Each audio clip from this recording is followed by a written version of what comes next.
A while back, my partner Taylor and I were in our squad car when he got a call about a domestic disturbance. The dispatcher mentioned it was likely just some kids messing around at the old abandoned hospital in town. Someone had reported seeing lights flickering inside, so we headed over to check it out. As we pulled up, we noticed flashes of light coming from a few of the rooms and shadows moving across the windows. It was enough to put us on edge. We entered the hospital, and the place was a wreck. Graffiti covered the walls, and broken glass crunched under our boots. It was eerie from the start. We called out, "Police, come out now," but got no response. The silence was unsettling, almost heavy. We started searching the ground floor and could tell people had squatted there at some point. Old belongings were scattered around, but it looked like they'd cleared out long ago. We made our way to the second floor, and that's when things got strange. A foul smell hit us, something rancid that made our stomachs turn. We were already tense, and this didn't help. As we swept the second floor, we found broken beer bottles and empty cans strewn about, signs of recent activity. We were nearly done with the search when we heard it, a kid crying clear as day. We froze, then shouted again, "This is the police. Come out." Still nothing, but now we knew someone was in here with us. We followed the sound, checking room after room, but they were all empty. Then, in one room, I spotted something, a figure behind a blue, semi-transparent curtain. My heart raced. "I see you." "Step out from the curtain," I called, moving closer. I yanked the curtain back, but there was no one there. The shadow I'd seen just vanished. I tried to brush it off, muttering to Taylor that it must have been the light playing tricks on the fabric or something. We kept searching, determined to figure this out. After combing through the entire hospital twice, we found nothing else and decided to head out. As we descended the stairs, we could see straight down the hall to the main entrance. That's when I saw him, a man standing right in front of the door. "Police. Hands up. Get on your knees," I shouted. He didn't move, didn't react. I couldn't make out his face, just a dark silhouette. I flicked on my flashlight, and the second the beam hit him, he bolted, darting into a room on the right. I sprinted after him, yelling, "Stop running. Stop now." He didn't listen. He tore through the room, out a back door, and into the woods behind the hospital. Taylor and I chased him, crashing through the underbrush, but he was fast. We lost him in the darkness. I radioed dispatch, and they sent 3 more officers to help. We searched those woods for 45 minutes, retracing our path, but found nothing. No tracks, no sign of him. Defeated, we returned to the hospital to wrap things up. It wasn't long before we tracked down the source of that awful smell. It was coming from a maintenance closet. Inside, we found something horrific, a dead cat, surrounded by burned-out candles. It looked like some kind of ritual, something dark. The cat had been sliced open, almost surgically, its blood smeared everywhere, even pooled into the shape of a pentagram. In the center was a skull, but it didn't look human. It was a gruesome scene, and Taylor couldn't handle it. She bolted outside, gagging. I don't blame her. I've never seen anything like that, and I hope I never do again. We never caught the guy, and we never found the crying kid I heard on the second floor. But since that night, things haven't been the same for me. Beyond the vivid nightmares that keep me up, there have been other things at my house I can't explain. I've heard kids crying in the middle of the night, knocks on my walls, and sometimes I catch glimpses of a shadow moving in the hallway or my room. Taylor hasn't had it as bad, just the nightmares like mine and one run-in with a shadowy figure on her basement steps. But that's it for her. I've got more stories, but this one's enough for now. A while ago, my partner Beth and I were sent to check out a house after a girl called 911 but hung up after giving her name and address. It was just the 2 of us, and we figured it might be a break-in, with her needing to stay quiet to avoid trouble. We pulled up to the address, a large 2-story house in a rough part of town. It looked like it was built back in the 1960s, and something about it gave off a creepy vibe. The place sent chills down my spine as we approached. Beth and I walked up to the front door and peered inside. From the angle of the door, we couldn't see anyone moving around. We knocked a few times, and after a moment, an elderly woman appeared. She unlocked the door and asked what we wanted. We explained that a girl had called from this house, sounding like she was in trouble. The woman looked puzzled and said she lived alone. No one else was there. Beth and I exchanged a glance, nodded, and asked if we could take a look around, just to be safe. She shrugged and waved us inside. We started searching the house, checking every corner. After a bit, I got a radio call from the station. The girl had called again, this time saying she was hiding. I relayed the message to Beth, and we headed upstairs, moving faster now. As we reached the top, I heard a girl's giggle, clear as anything, coming from somewhere nearby. It sent a shiver through me. I called out, asking if anyone was up there, and almost instantly, a voice answered from my left, behind a closed door. "I'm in here," it said, soft but certain. That gave me serious goosebumps. For a second, I wondered if this was some messed up prank, and I wasn't happy about it. If it was, I'd have to arrest the woman for wasting our time. I pushed open the door, ready to confront whoever was there, but the room was empty. I checked the closet, under the bed, behind a bookshelf. Nothing. No one was there. It freaked me out, but I tried to shake it off, convincing myself it had to be a prank. I stormed downstairs, ready to get some answers. As I was heading down, the station radioed again. The girl had called a third time, but now she said she wasn't there anymore. That was it. I just wanted to get out of that house. I found the woman and told her what I'd heard upstairs. She laughed, which threw me off. Then she said, "Oh, I'm sorry, that must have been Emily. She's such a silly thing, always making prank calls. She's got quite the sense of humor." I stared at her, confused, and asked why she told us she lived alone. Her smile widened. "Well, I do live alone. It's just me in this house." I glanced at Beth, and she looked just as bewildered as I felt. I thanked the woman, and we left without another word. The drive back was silent. Neither of us brought up what happened. We still haven't talked about that call. It was one of the weirdest experiences I've ever had, and just thinking about it still gives me chills. I don't know if I was losing it, if the woman was playing some elaborate game, or if it was a prank pulled off with creepy precision. All I know is I'll probably never figure out what really went down in that house. A few years back, my partner Deborah and I got a call to check out an abandoned building. Someone had reported seeing a person wandering around inside, visible through the windows. The place was falling apart, so we figured it was best to get whoever was in there out before they got hurt. I don't usually get spooked easily. Years of chasing down criminals and risky situations have toughened me up, but I'll admit, the first look at that building gave me a bad feeling. My gut twisted, and a chill ran through me. I shook it off, though, and Deborah and I went inside to start our search. The building was 4 stories tall, so we had to check every level thoroughly. While Deborah took the second floor, I was sweeping the first. That's when I heard footsteps behind me. At first, I thought it was her, but then I realized I hadn't heard her come down the stairs. I spun around, expecting to see the person we were looking for, but no one was there. I swept my flashlight around the dark corners. Nothing. It creeped me out, but I pushed it aside and kept searching. I stepped into a small room, checked it, and found it empty. As I turned to leave, I pointed my flashlight toward the door and caught a glimpse of someone walking past. It startled me, and I froze for a second before bolting out to see who it was. But the hallway was empty again. No one in sight. Now I was getting nervous. I decided to head upstairs to find Deborah. When I reached the top of the stairs, I saw her flashlight beam moving in a room down the hall. I jogged over and told her what I'd seen. She got annoyed, asking why I hadn't caught the person.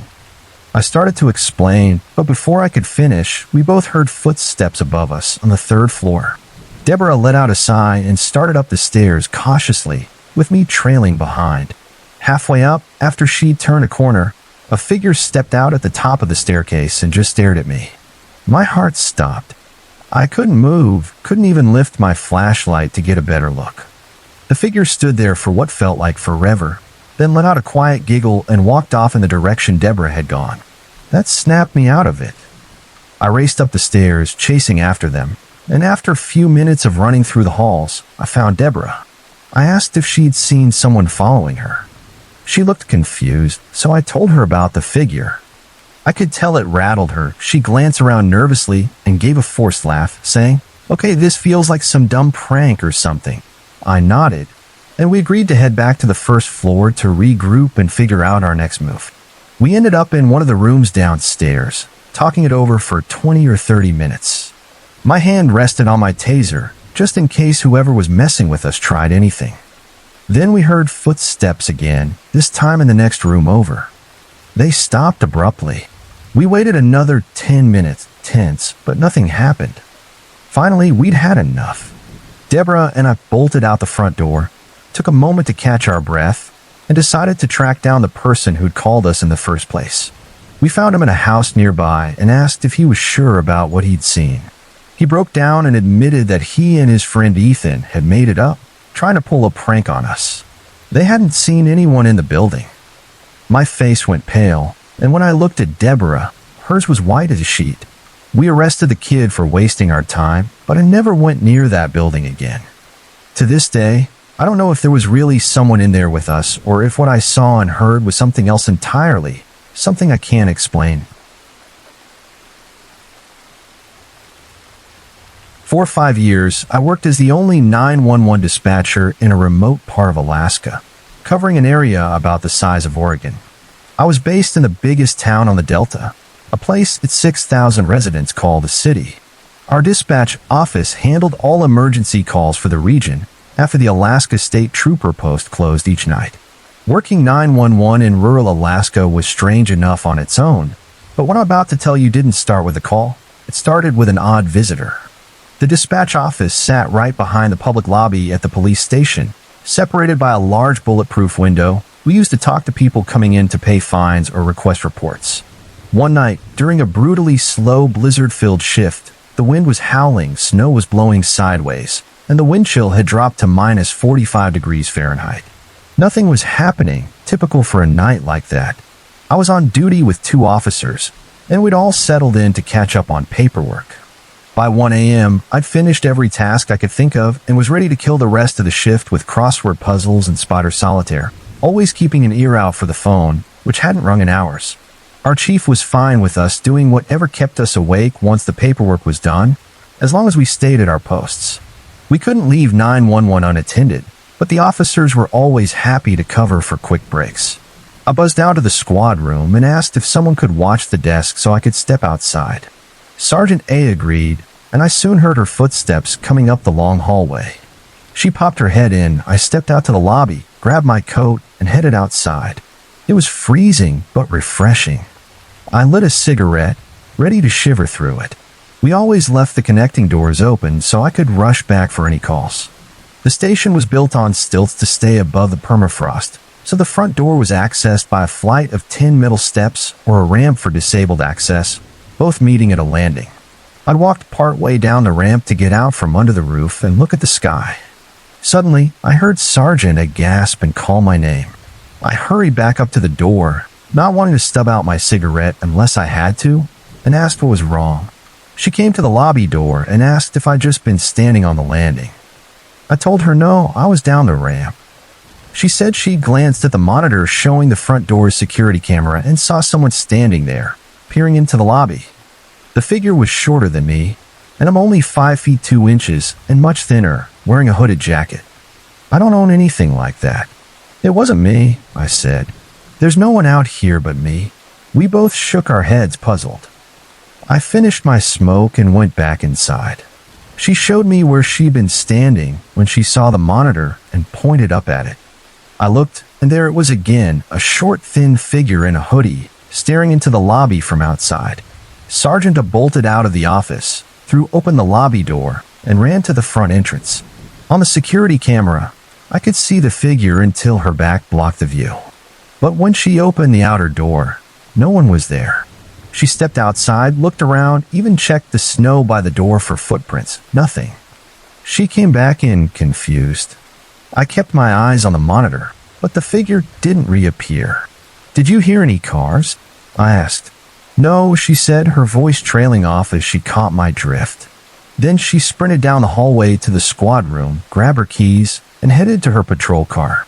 She radioed in like it was a routine drive, and I responded as usual. She circled the station, checked the streets nearby, and drove through parking lots for blocks in every direction. Nothing showed up on a monitor. No vehicle lights could have caused that figure to appear.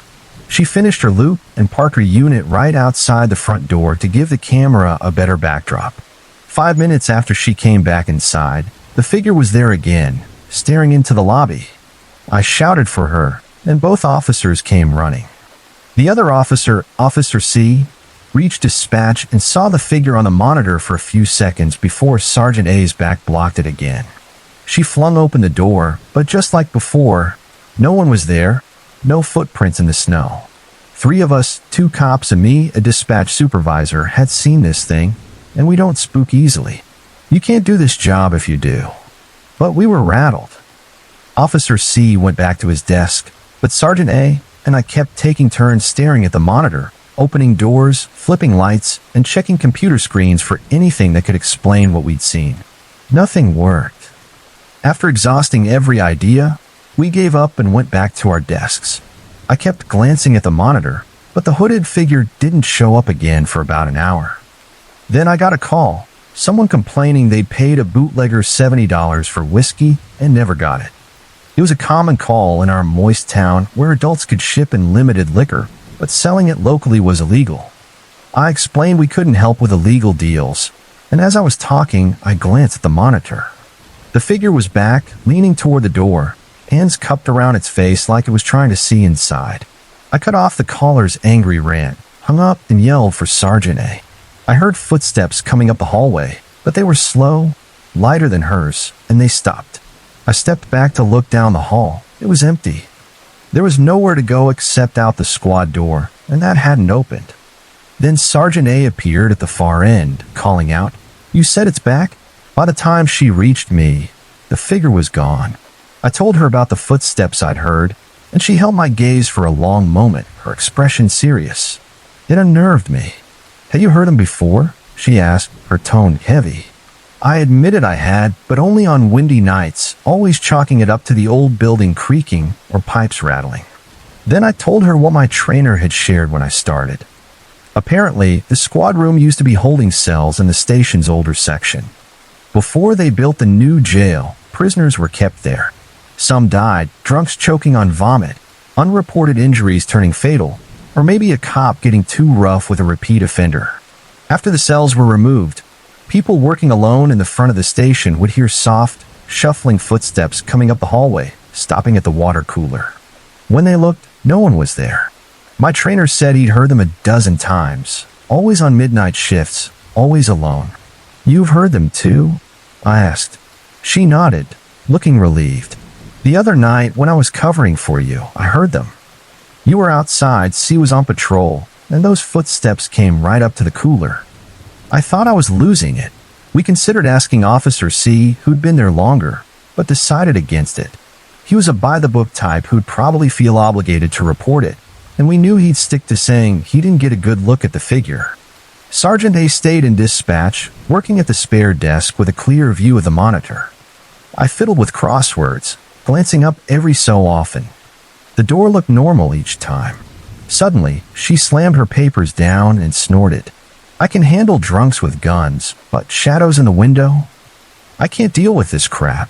Right as she said it, the footsteps came again. We rushed to the office door, staring down the empty hallway. Nothing. Then, out of nowhere, she grabbed her pepper spray, aimed it down the hall, and let loose a burst. I winced as the stinging mist drifted into the office. My eyes watered, and I started waving papers to clear the air. I stumbled to the windows and threw them open, letting in the freezing wind and snow, but worked. The spray cleared. As I stood there, I noticed Sergeant A's patrol car outside. There were handprints on the rear window, right where someone would have leaned if they were being patted down. I pointed them out to her, and she just stared. We called Officer C up, and he looked at the prints for a moment before shrugging. "Someone checking if you were in the car," he mumbled. "In this weather?" Sergeant A snapped, her voice thick with disbelief. I grabbed the spare camera we kept in dispatch and handed it to her. Take pictures, I suggested. She nodded, went outside, and snapped several shots, the flash reflecting off the snow. Officer C watched silently. I turned to him. When you saw that figure on the monitor, was it wearing gloves? Could it have left those prints? He shook his head. Didn't see anyone, he said, then added, almost too quiet to hear. I never see anyone out there. He walked off. Sergeant A came back with a camera and showed me the photos. The handprints were clear, at least real enough to show up on film, unlike everything else that night. I was about to say something when the 911 screen lit up with its blaring siren. A fire downtown routine kicked in. I sent cops and firefighters out, handled 22 more callers, and the night's weirdness got pushed aside. The next evening, I found a note from the chief asking me to stay after my shift. When I went to his office, the handprint photos were on his desk. He asked what I'd seen and heard. I told him everything, including my trainer's stories. He leaned back, nodding. I figured it was that again. Every so often, this stuff happens here. People have tried everything. Headlights, tripwires in the hallway. This was the first time anyone pepper sprayed the damn thing, though. His voice trailed off, then sharpened. It's not good for folks to know their police stations got uninvited guests.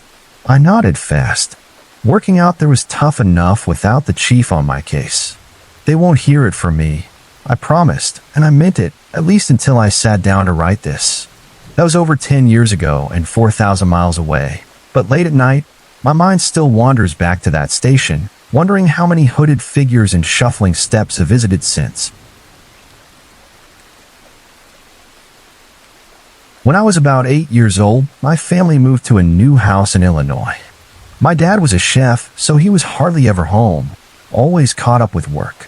My parents had split up, but my mom lived in Illinois too, just not with us. Our new place was out in the middle of nowhere, perched on top of a steep hill with only 3 other houses nearby. Every day, I had to trudge up that massive hill to get home, which wasn't exactly fun for a kid my age. One afternoon, as I was making my usual climb, I glanced up and froze.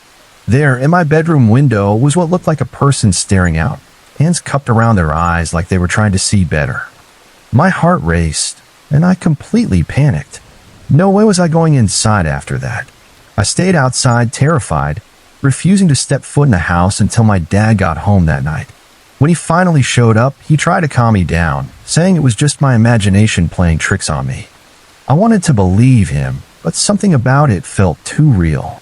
The next weekend, my dad had to run into town to grab pizza, leaving me alone for about 20 minutes. Our house was a good 30 minutes from civilization, but Dad always drove like a maniac, so it'd probably be less.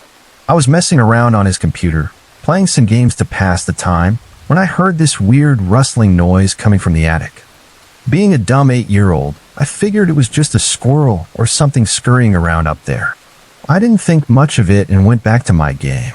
When Dad got back, though, he came bursting through the door, pale as a ghost and making a beeline for the phone. I asked him what was wrong, and he said he'd seen a woman lying on our roof, smiling down at him with this creepy, unhinged look on her face. My stomach dropped. He called 911 right away and told him what happened. The police showed up about 15 minutes later, searched the property, but found nothing, no footprints, no signs of anyone. They brushed it off like it was no big deal and left. The next day was Saturday, and Dad had to go pay some bills, so I was home alone again. I slept in until around noon, which was late for me back then. When I finally opened my eyes, I saw something that made my blood run cold. A woman peeking around my bedroom door, just staring at me. I blinked, trying to figure out if I was still half asleep or if this was real. My brain was foggy, but as the seconds ticked by, I realized she wasn't a dream. I shot up in bed and started screaming at the top of my lungs. The woman bolted, disappearing down the hall. My dad had let me keep a softball bat in my room for protection, just in case. I grabbed it, heart pounding, and crept through the house, checking every corner for her. But she was gone, like she'd vanished into thin air.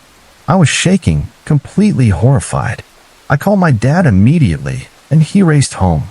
When he got there, he called the police again, and this time they showed up fast. I told him everything, how I'd seen her, how she'd run off.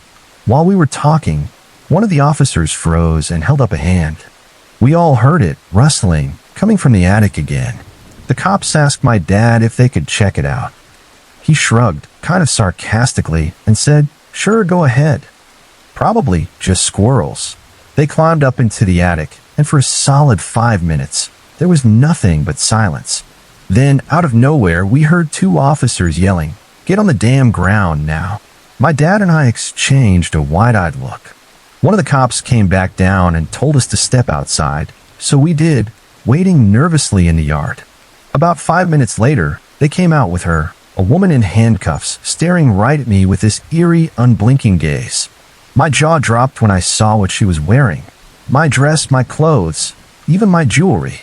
It hit me like a ton of bricks. She'd been in my room, going through my stuff, probably while I was asleep. The thought made my skin crawl.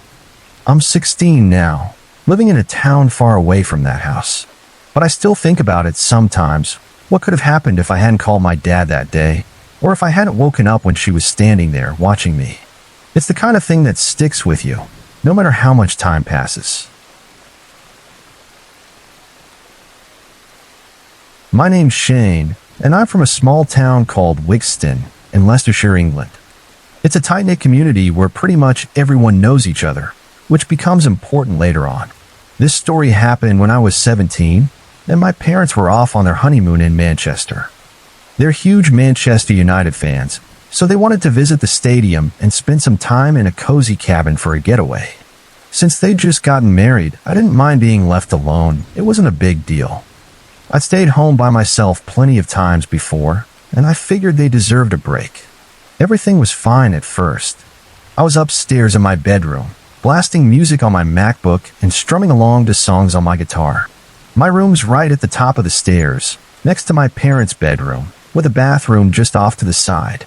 It's a small house, so if you're in the living room, you can easily see out front through our big four-sided bay window. I was lost in my music when I heard a car pull into our driveway. Now, our driveway is pretty tiny, so any noise like that stands out. I figured it might be a delivery. I was expecting a parcel that day, and in our town, some couriers use their own cars, so it didn't seem weird at first. I headed downstairs and peeked out from behind the brown curtains in the living room, staying out of sight. There was this guy. Looked like he was in his late 30s or early 40s, stepping out of a green Ford Fiesta. I didn't see any package in his hands, which made me pause, but I brushed it off. When the doorbell rang, I opened the door slowly and said, "Yes." The guy smiled and went, "Hi, I'm a friend of your dad's. He asked me to check on you while he's away at work. Name's Jim." Right away, alarm bells went off in my head. I knew my dad wasn't at work. He was on his honeymoon with my mom. I kept my cool and said, "Oh, I'm fine, thanks. Bye." He didn't like that. "Aren't you going to invite me in?" he asked, his voice turning creepy, almost pushy. I stood my ground and said, "No, I've got a lot to do. I'm busy, gotta run to the shops."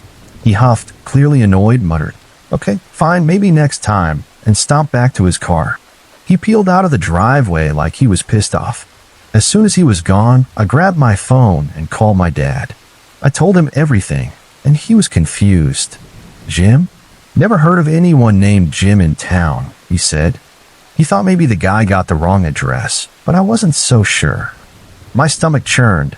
I'd almost bought his story until he slipped up about Dad being at work. It gave me chills, but I tried to shake it off, telling myself it was just a mix-up. I went back upstairs, cranked my music, and tried to forget about it. Still, I was rattled for the rest of the day. By the time 11 p.m. rolled around, I'd mostly calmed down and decided to hit the sack. I was fast asleep when a loud crash, like glass shattering, jerked me awake. My heart was pounding. I scrambled to my bedroom window and looked outside, but it was pitch black, and I could barely make anything out. Then, in the corner of my eye, I saw car headlights, full beams glaring. As my eyes adjusted, a wave of dread hit me. It was that same green Ford Fiesta parked out front, and worse, I could hear footsteps inside the house coming from downstairs. I grabbed my phone and called the police, whispering as quietly as I could. Then I snatched the multi-tool pocket knife I'd been using to rest-ring my guitar earlier.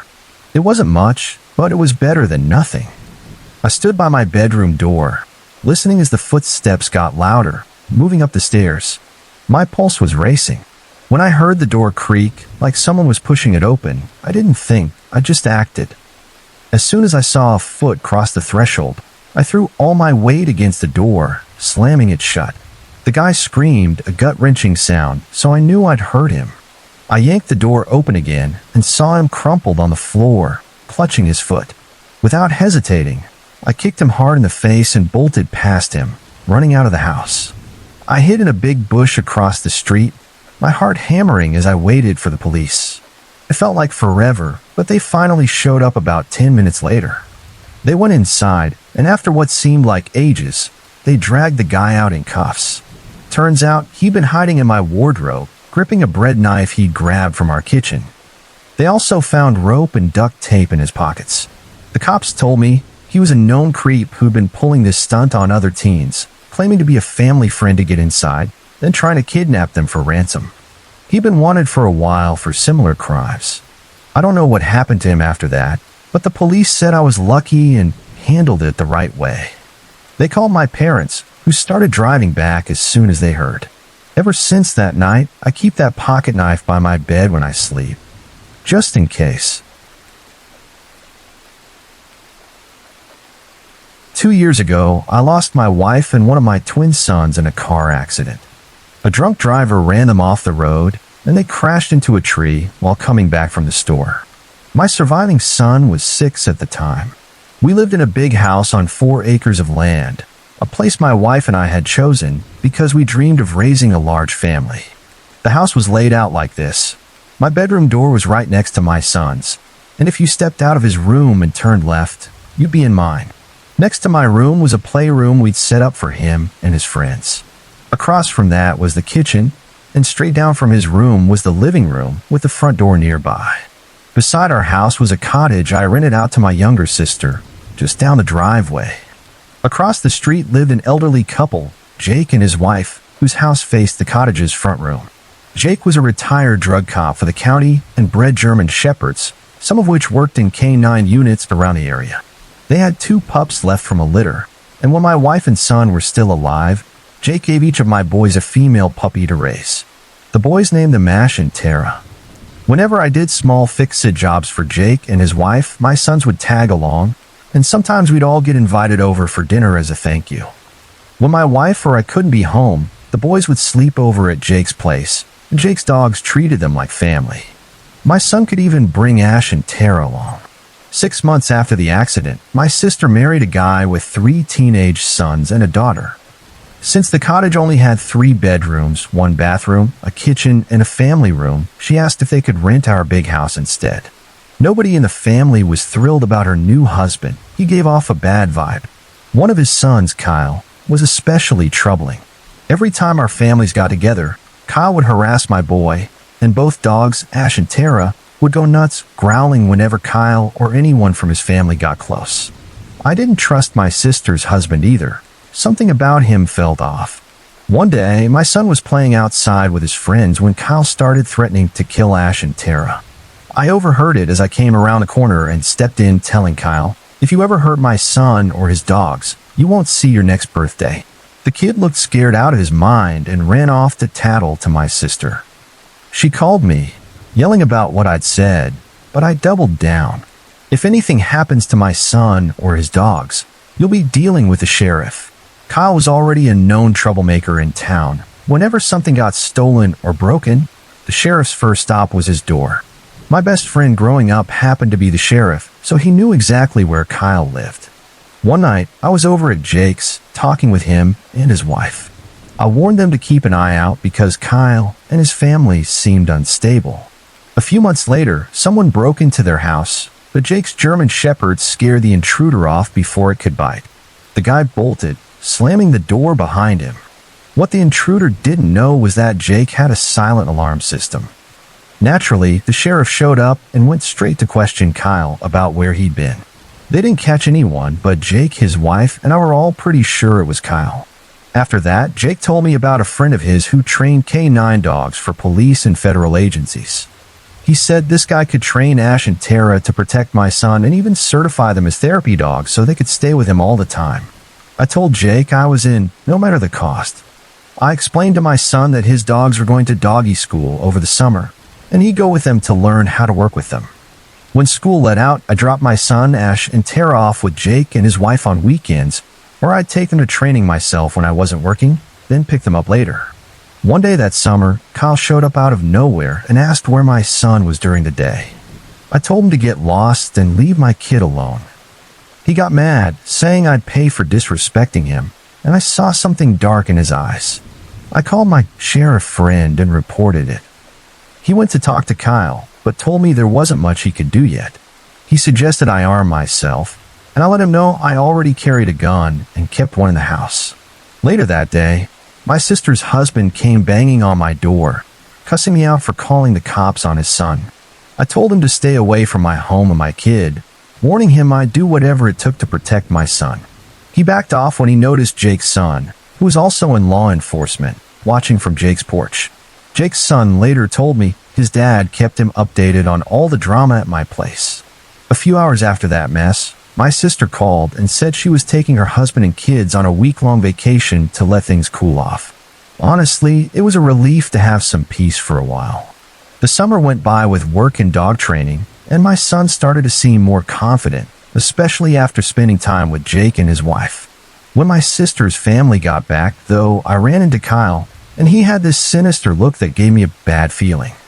I was actually a little scared. It was the Saturday after Halloween when everything came to a head.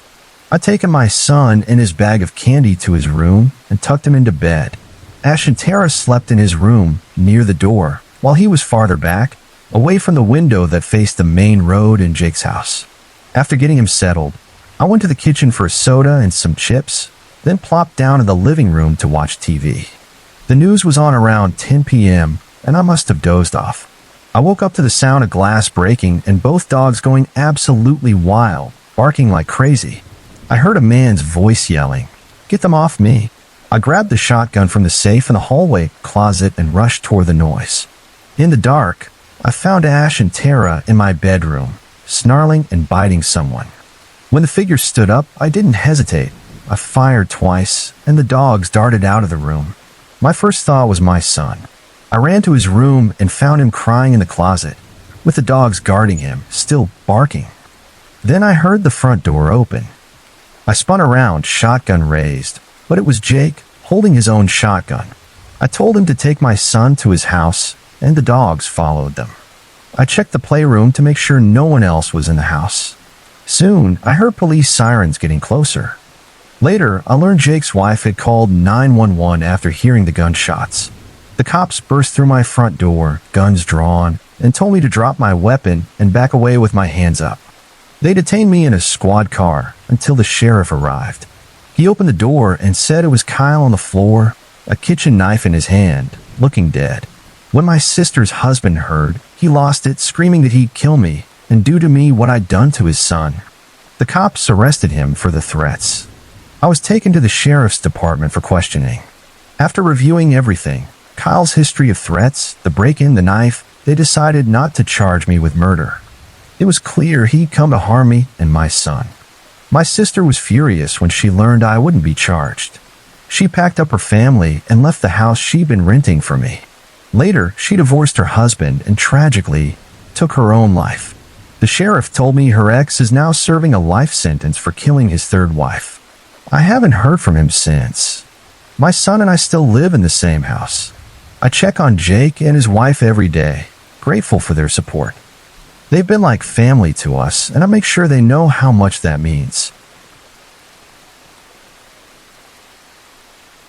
A few years back, over the 4th of July weekend, my parents were heading out of town and asked me to stay at their place to look after their pets.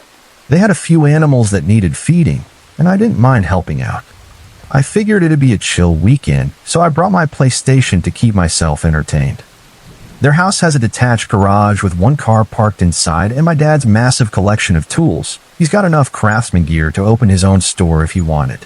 The first night they were gone, I was up late, playing games and sipping beers until about 3 a.m. By then, the kitchen trash can was overflowing, mostly with my empty cans. I tied up the bag and headed out the back door, through the little screened-in porch to toss it in the recycling bins. As I stepped outside, I noticed the side door to the garage was cracked open. My first thought was that my dad must have left it unlocked by mistake. I started walking over to close it, but just as I got close, the door slammed shut on its own. I froze, my heart skipping a beat, trying to convince myself it was nothing. There was a window on the side of the garage about 3 feet from the door. I crept over and cupped my hands around my eyes, peering inside.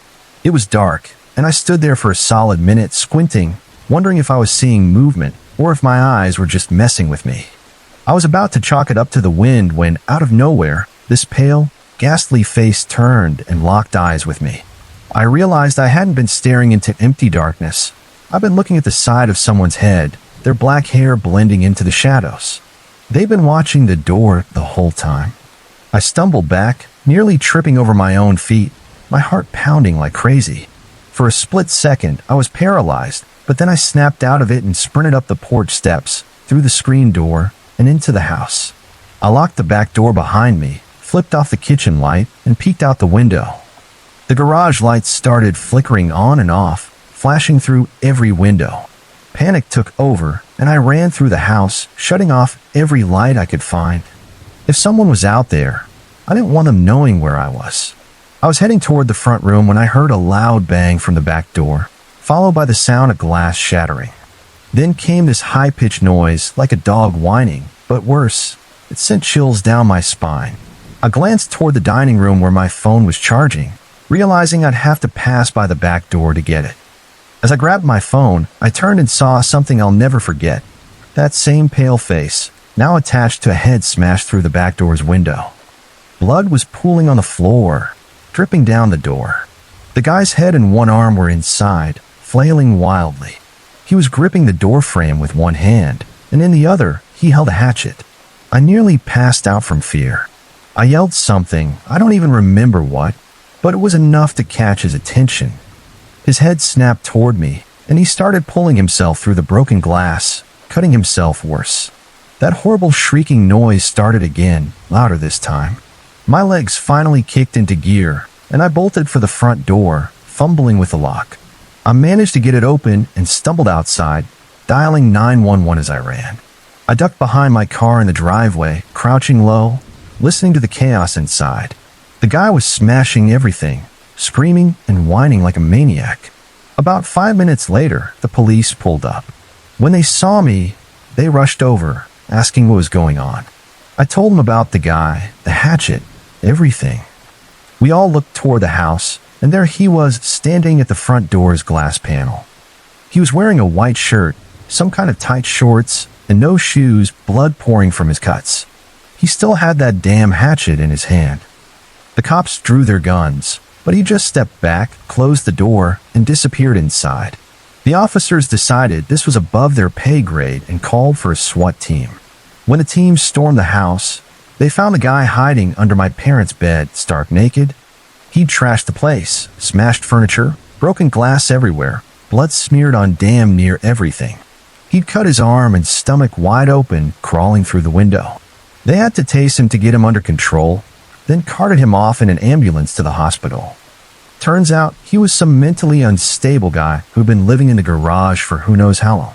Nobody had a clue how he got in there or how he'd been surviving. The hatchet he was swinging? It was my dad's, probably grabbed from his tool collection. They found it lodged in the living room wall. That whole ordeal left me shaken, wondering what else might have been lurking around that house. This happened just a few weeks ago. I work as a patrol officer for a security company in Oregon, kind of like a semi-police gig. We check client properties, respond to alarms, and handle non-emergency calls. Around 4 a.m., while I was on a routine patrol, I got an alarm call from a place about 16 miles away, way out in a rural area. It was just a garage door alarm, no motion sensors or anything else tripped, which usually means it's a false alarm, maybe an animal bumping the door. I'd been to this same spot a few days earlier for the same thing and knew the house was empty, so I radioed the other officer on duty and headed out, expecting an uneventful trip. For those who don't know, winter mornings in my part of Oregon are foggy and wet. At 4 a.m., with heavy clouds blocking the moon, you can't see city lights even from the interstate off-ramp. I cruised along at a cautious 55 miles an hour, the fog so thick it was like driving through a wall. After a few minutes, I took the exit and wound through back roads until I reached the long, pothole-riddled gravel driveway leading to the house. I crept up the steep path, dodging water-filled holes that were impossible to avoid with only 10 feet of visibility. Tall evergreens and thick grass lined the narrow road, and there was no way to turn around until I hit the actual driveway. The road split into a Y shape, with a big sign pointing to different addresses and family names.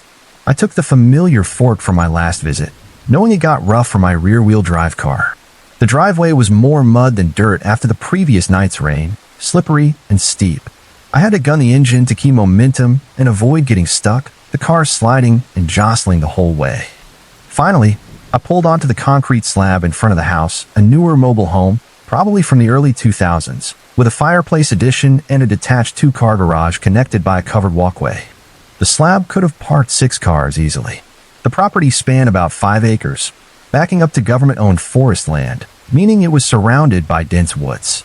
As I rolled up, I caught a faint light flickering in the trees behind the house. I flicked on my spotlight and aimed it that way, but the fog was too thick to make anything out. I figured it might have been a reflector or my eyes playing tricks, especially since I didn't hear an alarm. I parked, turned on my alley lights for extra visibility, and stepped out, drawing my weapon. I felt uneasy but radioed my partner to let him know I was on scene. His response came through choppy but clear enough. I approached the walkway between the garage and the house, flashlight in one hand, gun at the low, ready. My heart stopped when I peered around the corner and saw muddy boot prints leading to the garage door, which was wide open. Light spilled out from inside, revealing tools and trash scattered across the walkway. The prints trailed toward the back of the house, and I noticed splinters sticking out from the doorframe. Someone had forced their way in. I glanced at the house and saw deep gashes in the siding, like someone had taken an axe to it. I aimed my gun at the door and backed up to my car as a light rain turned into a heavy downpour. Taking cover behind my vehicle, I radioed my partner, 2-3 from 2-0. His voice crackled back. "Got an active break-in," I said quickly. "Doors kicked in," he responded, but it was garbled, something about being on his way. I ducked into the driver's seat to use the car's radio, relaying the address and situation again. My partner confirmed he was coming. I stepped back out, ears straining to hear anything over the rain and the hum of my engine, eyes darting through the darkness. I felt exposed, with backup miles away. Then a loud boom cut through the noise. I dropped to a crouch, heart racing, and peeked over the trunk, scanning for a threat. Nothing. I sidestepped to my open driver's door, checked again, and jumped inside. I threw the car into drive and floored it down the muddy driveway, sideswiping a wooden post but not slowing down. About halfway to the main road, I slammed on the brakes, skidded to a stop, and wrestled the car into an 8-point turn, smashing a couple of small trees and denting my bumper. I pointed the car back toward the house, ready to face whatever was out there. I grabbed my phone with one hand, gun still in the other, and called my on-call sergeant. After a few rings, he picked up, sounding half asleep. "What's up?" I told him, "Entry's been made, possible shots fired, no visual on the suspect. I've pulled back to a safer spot." He woke up fast. "Text me the address." "I'm coming." Just as I hung up, the house's alarm screamed to life, piercing the night. I fumbled with my phone's bright screen to send the address, then tried my partner again, 2-3 from 2-0. No answer. 2-3-2-0, I said slower. Finally, he replied, "Copy. Be advised, I've got possible shots fired, no visual." I sat there, gun ready, foot hovering over the gas, waiting for any sign of movement. After what felt like forever, I saw my partner's amber and white lights in my rear view. I floored it, leading him up the driveway.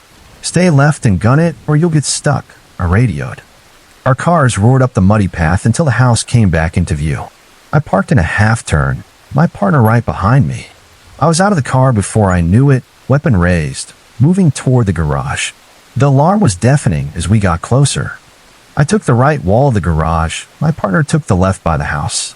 His side stopped short, so he aimed at the door while I peeked around. I gave him a nod, and he checked the corner as I covered him. He fell in behind me, and we burst into the garage, spling to the walls, but it was empty. We turned to the house, checking doors and windows along the back porch. Everything was locked, and through an uncovered window, the place looked untouched. We circled the house, found no signs of entry, and headed back to our cars just as the sergeant pulled up in his personal vehicle. I shouted over the alarm, explaining we hadn't seen the suspect. He nodded and motioned for us to check the front door. My partner watched the entrance while the sergeant and I cleared the house and shut off the alarm. The sudden silence left my ears ringing. We regrouped in the entryway, and I filled him in. It was just after 5 a.m. now. The fog was thinning, and the rain had stopped. The sergeant took photos of the damage. Splinters on the garage door showed the deadbolt wasn't engaged, and the gashes in the siding looked like axe marks. "Why not just use the door?" he muttered. I pointed out the boot prints leading into the woods, mentioning the faint light I'd seen when I arrived. "Want to check it out?" he asked, nodding toward the trail. "Not really," I said, but we went anyway. We moved carefully, flashlights flickering, staying spread out to avoid being easy targets. The prints faded in the grass and leaves, so we turned back. The sergeant sent my partner back on patrol while we secured the garage, called the property owner, and updated the alarm company. By 6:30 a.m., with dawn breaking and the fog nearly gone, we decided to check the backyard again. What we found made my stomach turn. The trail split, and one path led to where I'd seen the light. There, in the mud, were imprints like someone had been lying down, and next to them, a single 30-06 rifle casing. Okay, I know my story might not be as terrifying as ghost tales or creepy skeleton yarns, but what really burns it into my memory is how completely unexplainable it was. A few years ago, I worked at a local supermarket, part of a chain I won't name, except to say the uniforms were black, which matters later. I was about 16 or 17, small, pretty inexperienced, just trying to scrape together some extra cash while in college so I could afford train tickets to visit my girlfriend. Call me a modern-day romantic, I guess. Anyway, I wasn't exactly thrilled about the job and had a habit of stretching my breaks longer than I should, hiding out upstairs in the employee break room. The store itself was a big, square shop floor with a door at the back that led to a single hallway. At the end of that hallway was a staircase heading up to the warehouse room. Beyond the shop floor and the break room next to it, there was no other way down except those stairs. So there I was on one of my breaks, munching on some out-of-date stock when the intercom crackled, calling me to the tills. I can't recall what day it was, but we were short-staffed that night, so things felt hectic for the few of us there. Me, an older woman named Becca, I think, my buddy Sean, and my manager, whose name I've honestly forgotten. I answered the call, dragged myself up, and headed out the break room door to cross the warehouse and get back to the shop floor. The warehouse was crammed with crates and those big trolley cages we used to move stock out front. As I stepped out of the break room, I caught a glimpse of someone ducking behind one of those cages. I figured it was Sean. The shape was dressed in black, like our uniforms, remember? It was definitely human, with arms, legs, a head, the whole deal. I called out, "Hey," because Sean's a bit of a joker and would probably get miffed if I just walked by without saying hi. But to my surprise, I got no answer. I strolled over to the cage and peeked around it. Nobody was there. Let me be clear, I never touched drugs or anything like hallucinogens, and back then I barely drank, maybe a beer here and there, so there's no way I was seeing things because of that. The warehouse lights were bright and modern, no flickering or dim spots that could have tricked my eyes into seeing a shape like that. Plus, they were right overhead, so it couldn't have been my own shadow messing with me. At that point, I was done with that room. I bolted down the stairs, heart pounding, and reached the bottom, noticing the slow, creaky door was shut tight. If someone had somehow zipped down there before me, it would have taken forever to close that door quietly. I spilled out onto the shop floor and went looking for my manager. I was still trying to stay calm, telling myself maybe there was an intruder in the warehouse who just hidden really well. If so, it wouldn't look great that I just strolled past without doing anything. I found the manager and asked where everyone was. He looked confused but said Becca was at the tills, he'd been in the office, and Sean was stacking fruit by the front door. Weirdly, I was the only one in the entire back of the store.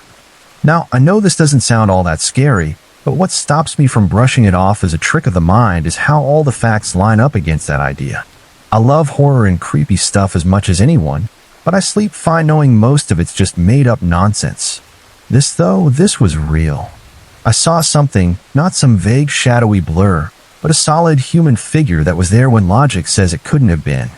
That chills me to the bone. In fact, I'll never forget it. I lived on an American air base in Utah with my husband. If you're not familiar with life on a military base, let me tell you, it can sometimes feel like stepping into a 1950s dream world. People leave their doors unlocked, and at dusk, everyone spills out onto their porches to chat with neighbors. There are even base-wide picnics. Though my husband and I met when we were both enlisted, I've since left the military and learned firsthand how wives were often expected to play the dutiful homemaker, barefoot and pregnant in the kitchen, as the saying goes. But overall, the community was warm and predictable. As part of supporting my husband, I took up a volunteer role helping military families, and through that, I met an incredible group of friends. Every week, we'd have a meeting that ended with us getting thoroughly drunk and stumbling home at 2 or 3 in the morning. It was perfect since we all lived close enough to walk, no designated driver needed, and our kids were always nearby if anything came up. After a long week of college classes, it was the ideal way to unwind and let loose. That winter night was when the illusion shattered and the harsh reality of the outside world crashed in. Before you judge me, know that this was something I'd done countless times over years, just like my friends and plenty of others. I was walking home as usual that Saturday night tipsy, half a bottle of wine and some liquor still sloshing in my bag, drunk dialing my husband. Across the street, under a streetlight, I noticed a military guy stumbling home in the opposite direction. I gave him a nod and didn't think much of it. He was a soldier, like most of the family men on that street. No chills, no alarm bells. The streets were well lit, even late at night. After all, this was a military base. All I remember about him was that he was a white guy in a hoodie, big and athletic, not exactly rare around there. I looked right at him, but shadows hid his face, so I couldn't make out much else. I figured that was the end of it and turned the corner to head up the hill toward my house. My husband was playing video games, and as I chatted with him about getting home, I heard footsteps behind me. They matched mine step for step. Anyone who's learned to march knows that echo of feet hitting the ground in sync. They were quiet at first, but being a veteran sharpens your senses. I may have been a woman, maybe a bit softer around the edges now, but you don't stop noticing the little things. The footsteps were still a ways back, so no need to panic yet. These streets were busy at night. It could have been anyone heading home. Another thing you pick up in the military is how walking in step feels natural. If you've served, you might adjust your pace without thinking because marching out of sync feels wrong. I turned around to see who it was, and there, at the corner, was the hooded guy. He turned back and was now walking a block behind me, keeping my rhythm. Trying to stay calm, my mind scrambled for an explanation. Not wanting to assume the worst, I told myself maybe he forgot something at a friend's place and was doubling back. But deep down, I was getting scared. I kept my husband on the phone, knowing I needed him there. I started thinking about what I could use as a weapon. All I had was the heavy wine bottle or the cloth sack it was in. My husband, oblivious, said he had to go, probably stuck on some tricky part of his game that needed focus. I couldn't think of a reason to keep him on without sounding paranoid, so stupidly, I let him hang up. I wish I'd pretended to keep talking, but I didn't. The second I lowered the phone, the steps got faster. I glanced back, and the guy was sprinting toward me. Not a jog, but a full-on charge, like he meant to slam into me. Fight or flight kicked in, and I froze. I knew I couldn't outrun him. I was so close to home, but he was too fast. I grabbed the sack's handle, wrapped it tight around my wrist for a better grip, and started running, ready to swing as hard as I could if it came to that. With my other hand, I fumbled in my pocket, speed dialing my husband again. He picked up, and I yelled for him to come outside to the corner of the street. He said he'd grab his shoes, but I snapped at him not to bother. He asked if something was wrong, and in a panic, I said no, just that I needed him right now. I still don't know why I downplayed it. Thankfully, he heard the fear in my voice and came running. The footsteps were so close now, I swore the guy was right behind me. This whole ordeal probably lasted just a few minutes, but it felt like my house was a million miles away. Finally, I saw my husband burst around a corner, shoelaces untied and flapping. I waved frantically and ran to him as fast as I could. When I turned back, the man was gone, probably slipped into the shadows between houses or something. Neither of us got a good look at him, so we never figured out who he was. I don't know what he planned to do, but soon after, a big news story broke about the military failing to prosecute a rapist on active duty. Not long after that, I watched a documentary on the issue, and I still shudder thinking what might have happened if I'd lived just a bit farther away or tried to fight him off. After that night, we always had a designated driver pick us up, and someone made sure we got inside safely. Nobody left their doors unlocked anymore either. I'm not sure how to put this into words.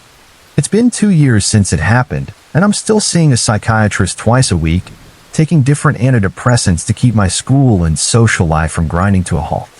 Unlike most deep web stories I've read, this isn't about being openly stalked or tormented by some deranged predator I stumbled across. Instead, it's about how I was deliberately spared by one, but also given a chilling warning as punishment. I won't share my real name, but for this, you can call me Violet. At the time, I was 18, gearing up to start college in a new state far from home. I was always a shy, quiet girl, sticking to books and video games to keep myself occupied. My strict Catholic parents didn't help much, so I grew up pretty sheltered, with just a few friends and my pet cat for company. It was the last week of summer before I had to move for school, and my best friend, Mira, invited me over for a night of movies, games, and messing around online. I brought my laptop since hers was in the shop. We were giggling over funny videos when Mira decided it'd be a thrilling adventure to dive into the deep web, or the dark net as some call it. I'm paranoid by nature and no stranger to horror stories about how the second you log on, creepy regulars start hunting you down and ruin your life, even with protective software. But Mira reassured me, saying her boyfriend went on there all the time and that you could find cool stuff like old historical documents or classified UFO files, things she knew I'd geek out over. Before I could protest, she grabbed my laptop and started downloading the software, looking for something called the Hidden Wiki. I objected, but I'll admit the idea of uncovering secret government info was kind of exciting. It almost made me forget about the child porn and snuff films that supposedly littered the place. Almost. Luckily, we didn't stumble across anything too horrific. We did accidentally click on a disturbing cult website, but backed out before seeing anything too bad. Before I knew it, my mom called, and I had to head home.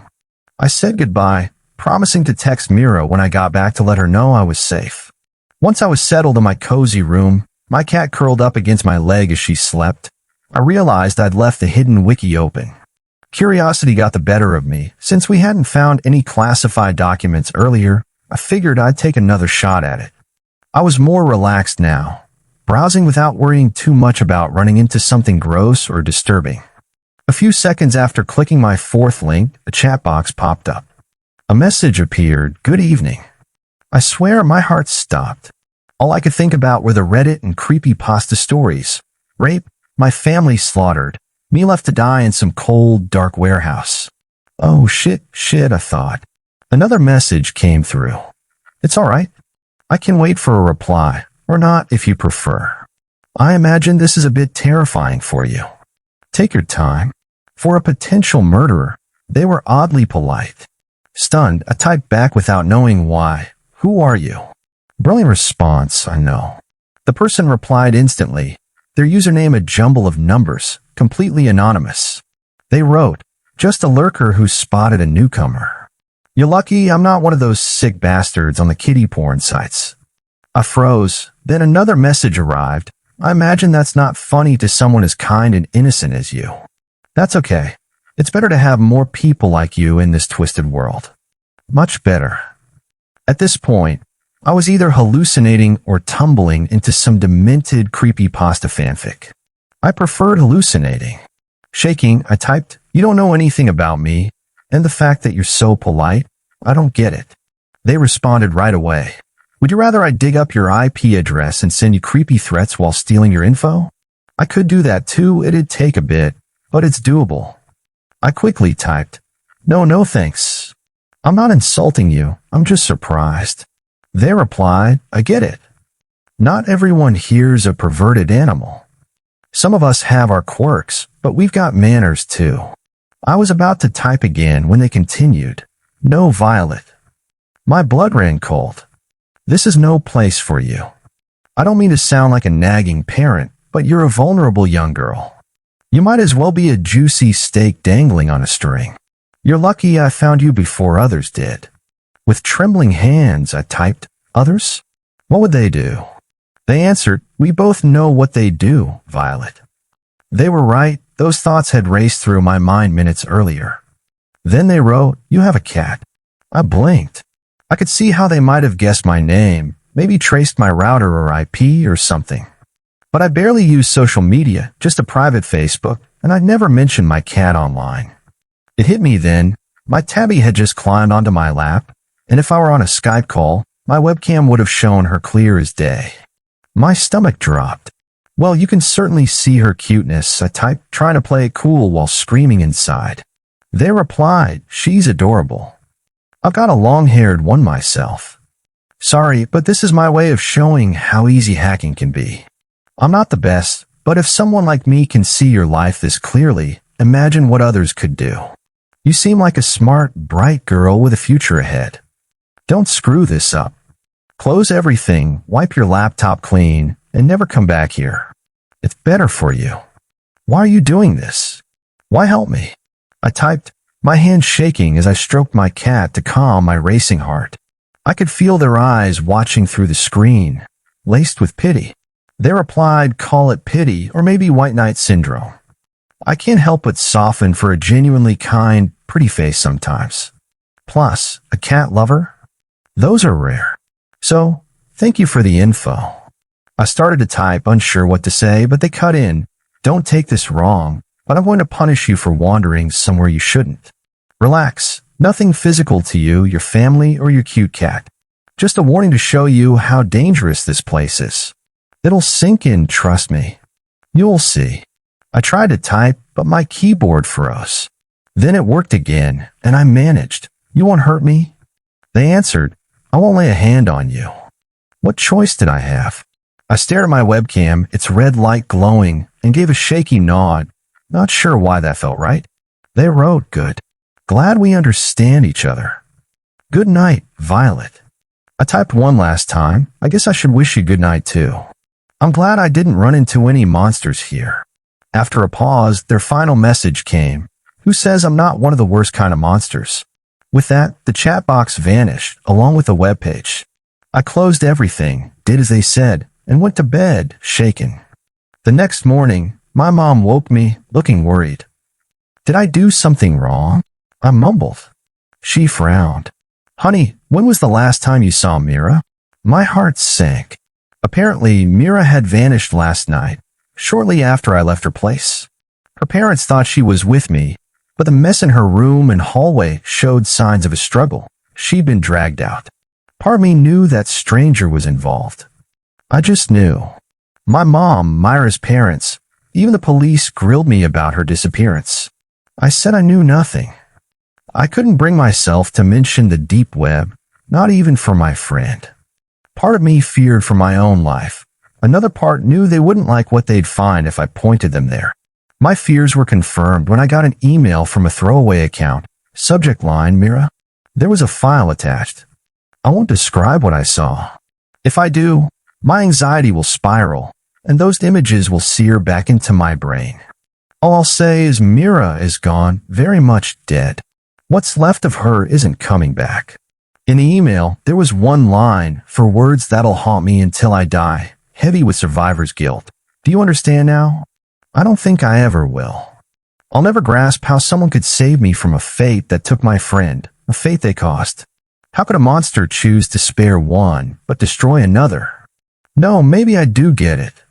They did it because they felt like it.